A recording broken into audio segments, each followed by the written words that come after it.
For the first time today, we heard directly from the couple who kidnapped their children and sailed off to Cuba. Joshua and Sharon Hacken both spoke in court before being sentenced in Tampa. What Joshua had to say was simply outrageous. News Channel 8's Josh Thomas heard it all. He is joining us now live to tell us about it. Josh. Well, Keith, Joshua Hacken received the most time at 15 years behind bars. His wife was given a 7-year sentence for their role in kidnapping their children. To get away. Oftentimes in court, Joshua Hacken had a blank stare on his face. He and his wife Sharon appeared before a judge to find out how much time they'd serve. The couple pleaded guilty to kidnapping their children from her parents and then setting sail for Cuba.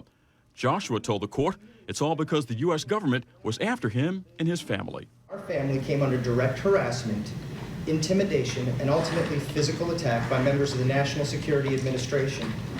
These assaults and infringements included computer hacking, burglary of our home, destruction of our security camera system, and threats against our lives. Hacken, who a court-appointed psychologist called paranoid and delusional, told the judge he wanted to protect his family by sailing to and seeking asylum in Cuba. The safety and well-being of my wife and sons guided every one of my actions. This included making certain our boat was completely seaworthy, stocked with a complete inventory of safety gear, navigational aids, food, water, first aid supplies, and working hardware. Hacken's wife Sharon also appeared in court on the same kidnapping charges, but she said she no longer has the same delusional thoughts as her husband. Now, in addition to serving years in prison, the Hackens will also be on probation for at least 10 years. And in Joshua's case, he'll have to undergo a psychiatric evaluation before he can ever be released. Keith?